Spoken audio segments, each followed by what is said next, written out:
such a broad canvas of colour and light and sound. Back to the Nehru Stadium here in Delhi as this Commonwealth Games opening ceremony continues with Swagatam, which I'm told, Tinku, means welcome. Welcome, yes, Hugh. There are many ways to say welcome here in India, and I think that's the impression people here definitely want to give. I think, Hugh, that's the one thing which I think all of us have felt, is that there has been a real welcome for everybody here, media, athletes, etc. And those pictures we've just seen of India, I think one of the great shames might be that people don't go out because they've had that fear that's been almost instilled in them coming to the games, and of course some haven't come. That's a real shame if that's the case. Hariharan और दिल्ली के विभिन्न स्कूली बच्चों द्वारा प्रस्तुत स्वागतम. So it's the turn of the school children, a very big group among the 9,000 people taking part today. Their task to welcome the world. Swagatam, as I was saying, or Namaste, the traditional Hindi greeting. That's the theme for this display. Children making the shape of two hands held together in the traditional greeting. We can see it there, the Namaskar. And there are also the bangles. Those hoops represent the bangles on the wrists of women. And you can see how the palms. This is Hariharan. He's a traditional classical singer here in India, well known, well renowned.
And a glimpse there on the balloon of the word welcome in the 18 official languages of India.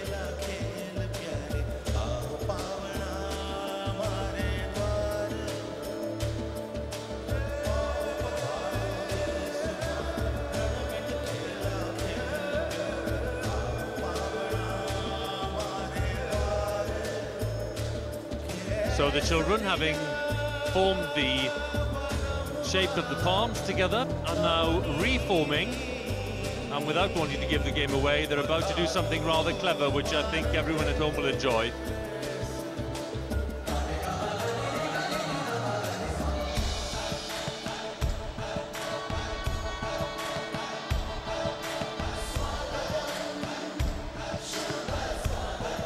Vast areas of cloth are being brought on.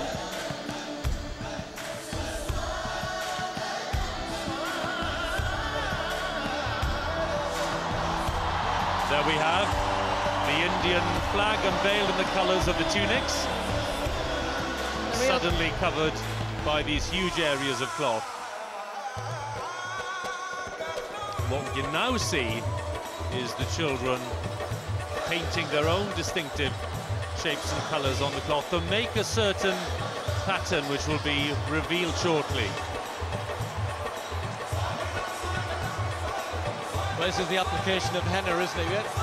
Henna tattoos, popular at home, of course. Yeah, weddings and other big festivals.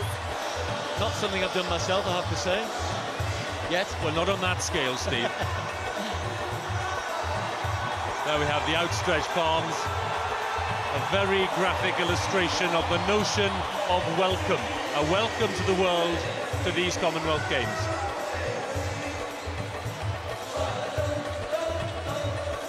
Definitely got the crowd going now.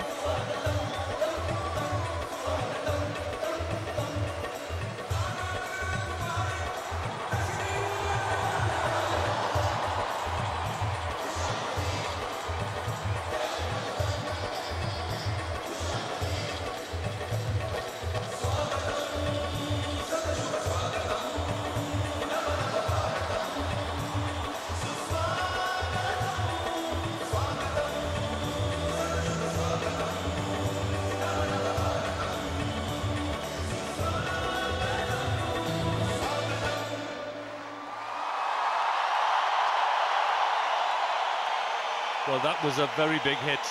The song and the display, a big hit with the crowd. Ladies and gentlemen, it is time to welcome the heroes of the Commonwealth Games Delhi 2010.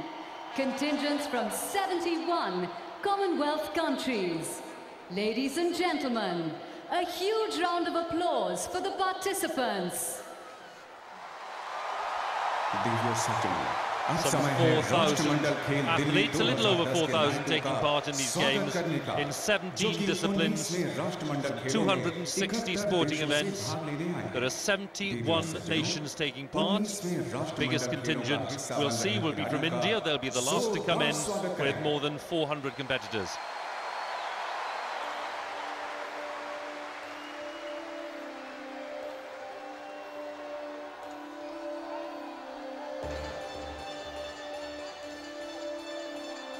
Over the last year or two, Hugh, there's been one or two stories about countries wanting to not take part. And you know the people who really most want to take part in this are the athletes themselves. We won't see many swimmers. They start tomorrow morning, and most countries say, OK, if you're competing in the first 2 days, we don't expect you to take part, but it's up to you after that. So I think we will see probably around about 75% of them, hopefully here tonight, taking part in what is always a memorable occasion. You sometimes, you go through your career, and if you miss this out, you do it with regret. And it's always a memorable day. For some people, this will be the only championships like this in their career they come to. Leading the way, Australia, of course, the hosts in 2006. Sharelle McMahon, the netball star, leading the way. Australia, of course, as Sue was mentioning earlier, have a stunning record of achievement at the Commonwealth Games. They won a record 221 medals in Melbourne.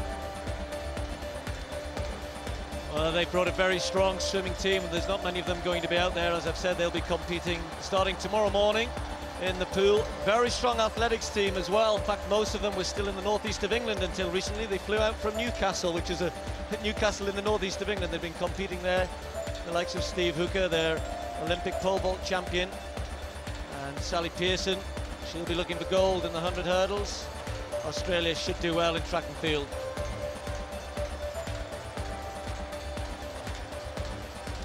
As ever with the Aussies, they don't exactly march in unison. They come out, enjoy themselves, they're allowed to have a free range, and they're wearing 3 or 4 different colours there.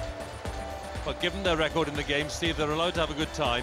I've been totting up the medals, 1,894 medals in the history of the Games, which is the best performance of all, easily. That's Steve Hooker, and you saw him in the yellow shirt and the tie with the, well, in my days you might have called that a perm, but that's the way his hair is.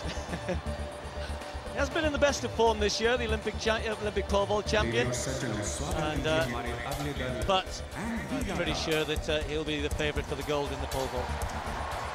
Following Australia, Anguilla, the British Overseas Territory in the Caribbean, population of just 15,000, and they're led by the cyclist Ronnie Bryan. They first competed in the Commonwealth Games as recently as 1998. Each of the women, you'll notice, who are carrying the names of the countries are wearing traditional Indian dress. The first one was in a sari and the second one is in a Kashmiri sarwani. And now, our guests from the Caribbean, Antigua and Barbuda. And many of these countries, such as Antigua and Anguilla, we just saw before, who've never won medals at the Commonwealth Games, would have a real opportunity here because of, in particular in some of the sports, and I think track and field very much for the Caribbean nations, huge opportunities. James Grayman, you can see there, will be taking part. And they certainly will be hoping they can pick up a couple of medals. I'm not sure he will in the high jump. He's the national record holder, but he's got a chance.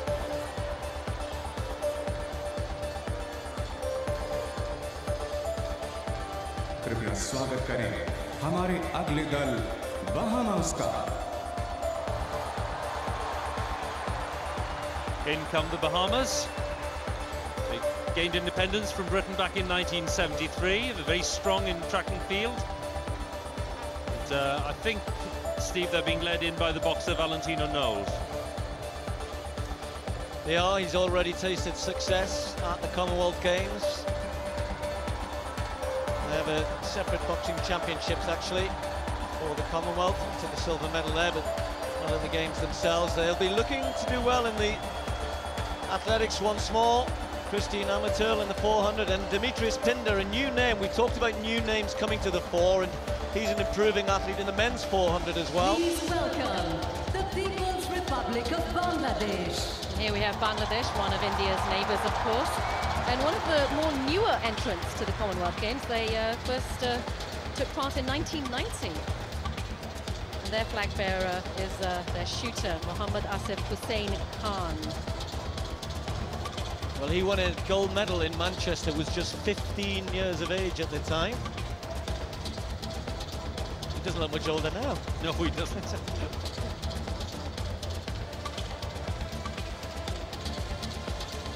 Relations between India and Bangladesh have always more or less been good. Up and down, but pretty much good. Since India helped Bangladesh to gain independence back in 1971 from Pakistan. देरी और सज्जनों, कृपया स्वागत करें Barbados का।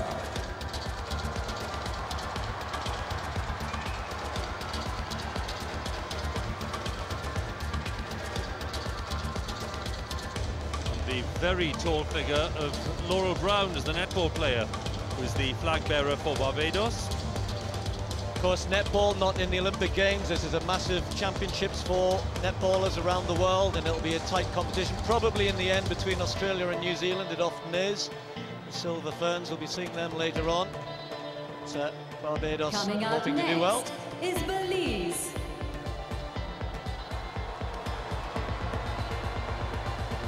You can see the great circle of athletes making their way around this stadium. They'll be taking their seats. You see those triangular sets of white seats. They'll be sitting there to watch the cultural display after this parade. But for many people, as Steve was saying, this is the heart of the ceremony. This is the celebration of those who are taking part. Belize, formerly British Honduras, led by the athlete Kaina Martinez. अगला दल है Bermuda से, जोरदार स्वागत करें। British territory of Bermuda haven't won any medals at the last two games. The only gold was in the high jump back in 1990. They're being led in by a swimmer, Kira Aitken.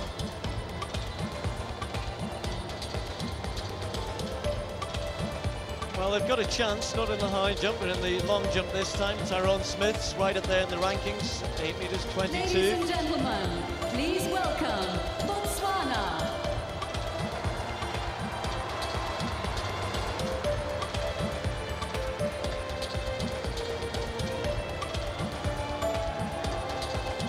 Very striking blue, black and white flag of Botswana, the republic, the landlocked republic in southern Africa. Amatul Moncho, the athlete leading the men. Botswana, by the way, the world's biggest producer of diamonds. But I'm not quite sure how they'll do here, Steve, because they've never won a gold medal here. Well, the lady carrying the flag may well start as the favourite in the 400 metres. She's had a great year this year. She's looked as though her career was kind of going in the opposite direction, has come back this year on a couple of big meets on the world circuit.